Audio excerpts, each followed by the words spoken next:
महिला अपनी अंधी सास के सामने रोज अपने प्रेमी से संबंध बनाया करती, लेकिन एक दिन कुछ ऐसा होता है जिसे सुनकर आपके पैरों तले जमीन खिसक जाएगी।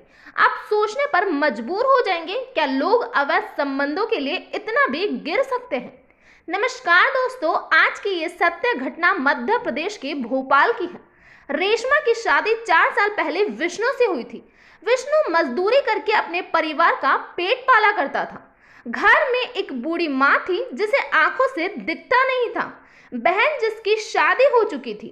विष्णु बहुत ही भोला भाला लड़का था। एक दिन रेशमा के गांव से कोई लड़का उसके घर आया। रेशमा ने उसे अपना धर्म का भाई बताया और कहा कि विष्णु ये आपके साथ यहीं पर काम करेगा, क्योंकि उसके गांव में ज्यादा काम नहीं है। अब विष्णु और अरविंद साथ साथ काम करने लगे, लेकिन एक दिन अचानक विष्णु घर से गायब हो जाता है।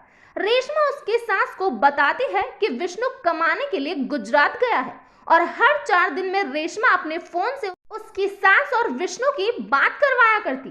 तभी इसी तरह 18 महीने गुजर गए। विष्णु अभी तक घर नहीं लौटा। माँ बस फोन पर ही बात कर लेती।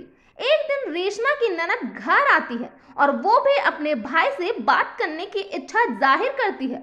रेशमा उसे भी फोन लगाकर दे देती है, लेकिन फोन रखते ही रेशमा की ननद अपनी बूढ़ी माँ का हाथ पकड़कर घर से बाहर चल पड़ती है और सीधा थाने में रुकती है। अब सवाल ये था कि आखिर वो लड़की अपनी माँ को लेकर थाने क्यों आई थी। थाने में जाकर लड़की सीधे अपने भाई विष्णु की गुमशुदगी दर्ज करवाती है। जब उसकी पत्नी से पूछा जाता है तो वो यही कहती है कि विष्णु गुजरात कमाने के लिए गया है और रोज फोन भी करते हैं। पुलिस रेशमा से जिस नंबर से फोन आता है वो नंबर मांगती है। रेशमा नंबर देती है, लेकिन जब नंबर का पता लगाया जाता है तो पता चलता है कि वो नंबर गुजरात का नहीं बल्कि इसी एरिया का है और वहीं पर इस्तेमाल हो रहा है। अब पुलिस उस नंबर के जरिए उस व्यक्ति तक पहुंचती है जो विष्णु बनकर बात करता था। जब पुलिस के हाथ वो आदमी लगता है तो ये देखकर सभी चौंक जाते हैं। दरअसल वो और कोई नहीं बल्कि रेशमा का धर्म का भाई अरविंद ही था।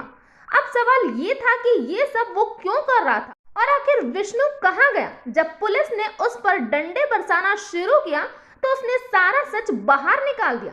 उसने बताया कि रेशमा उसकी प्रेमिका है। शादी से पहले और बाद में दोनों ही मिलते रहे हैं। रेशमा से अवैध संबंधों के चलते रेशमा के घर आकर रहने लगा। एक दिन जब हम संबंध बना रहे थे तो विष्णु ने देख लिया, इसीलिए हमने उसकी हत्या कर नहर में बहा दिया। उसके बाद हम बूढ़ी अम्मा के सामने ही संबंध बनाने लगे और हमें रोकने टोकने वाला कोई नहीं था। पुलिस रेशमा और अरविंद को गिरफ्तार कर लेती है। तो ये था पूरा मामला। इस घटना के बारे में आपका क्या कहना है, प्लीज कमेंट बॉक्स में बताइए। तो आज के लिए इतना ही। Thank you.